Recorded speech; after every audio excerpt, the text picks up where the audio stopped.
E aí, galera, vamos para mais uma aula? Professor Igor na área e vem comigo. É o seguinte, hoje a gente vai falar sobre proporção direta e proporção inversa, mais estritamente em regra de 3 simples diretamente proporcional e regra de 3 simples inversamente proporcional. Então aqui, ó, é o seguinte, quando que ela vai ser diretamente e quando que ela vai ser inversamente? Deixei já dois exemplos prontos, porém, nós temos essas duas duplas aqui de setas e essas duas duplas aqui de setas para você entender o seguinte. Lembrando que a regra de 3 ela vai ter duas grandezas, certo? Na regra de 3 simples, tá? A regra de 3 compostas, 3 ou mais grandezas, mas hoje a gente vai falar da simples. Então, a regra de 3 simples, a gente vai ter duas grandezas, certo? Se essas duas grandezas aumentarem juntas ou diminuírem juntas, elas serão diretamente proporcional. Professor, como assim aumentar junta ou diminuir junto?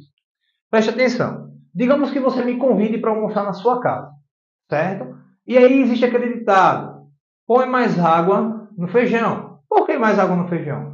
Porque vai fazer com que você tenha mais comida no almoço, tá? Porque se você está me convidando, precisa ter comida suficiente para que eu e você possamos almoçar juntos, beleza? Ou eu, você e sua família, certo? Então, se aumentou a quantidade de pessoas, que é uma grandeza, vai aumentar a quantidade de comida, que é outra grandeza. Então, note que as duas grandezas aumentaram juntas, a quantidade de pessoas com a quantidade de comida, certo? Digamos que você tem algum animal de estimação, você tem um cachorro, beleza? Se você tem um cachorro grande, então você vai precisar de mais ração. Se você tem um cachorro pequeno, de menor porte, então você vai precisar, obviamente, de menos ração, certo? Então, note que se as duas grandezas crescem juntas, ou se as duas grandezas diminuem juntas, então a gente vai ter diretamente proporcional. Eu trouxe um exemplo aqui de um bolo. Digamos que você use 400 gramas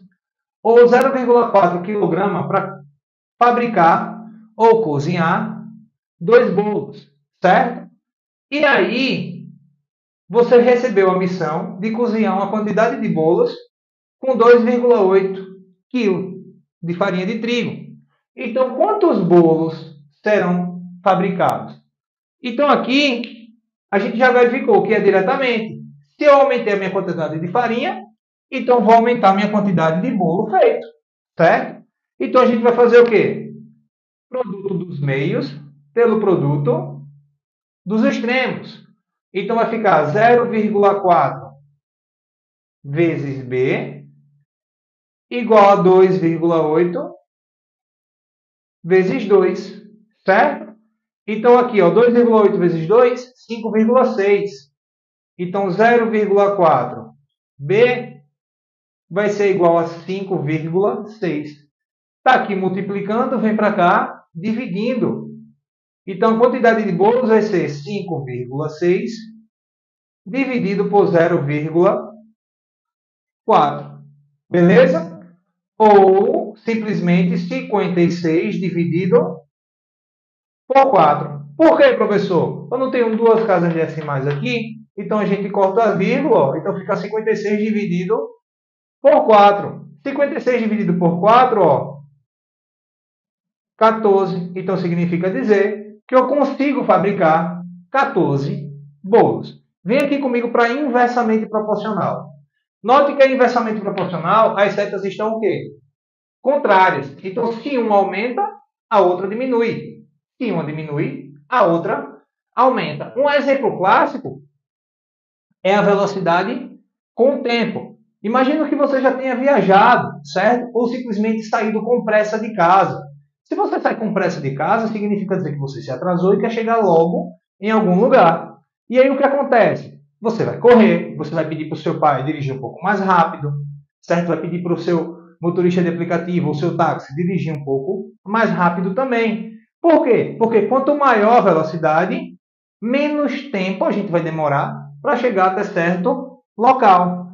Então, o exemplo que eu trouxe foi um exemplo de praia. E lembrando que, inversamente, se uma grandeza sobe, a outra precisa diminuir. Ou se uma diminui, a outra precisa aumentar. Aqui, ó, digamos que você esteja indo para a praia e normalmente o seu pai vai a 90 km por hora e ele gasta 3 horas, certo, para chegar até a praia. Porém, no dia, a estrada estava um pouco mais livre e aí ele conseguiu colocar uma velocidade de 120 km por hora. Então, em quanto tempo vocês vão chegar? Note que se eu aumento a velocidade, esse tempo de viagem ele vai diminuir. Como ele vai diminuir, a gente já pensa, ó, inversamente. Se é inversamente, a gente inverte a fração onde tem a incógnita. Então vai ficar, ó, 90 sobre 120 igual, aí a gente vai inverter. Vai ficar o H sobre 3. Então, ó, produto dos meios pelo produto dos extremos. Então, aqui vai ficar 3 vezes 90 igual a 120 vezes H. Então, ó, eu posso cortar esses zeros. E aí ficou 3 vezes 9, 27, igual a 12, H. O 12 está multiplicando, vem para cá, dividindo.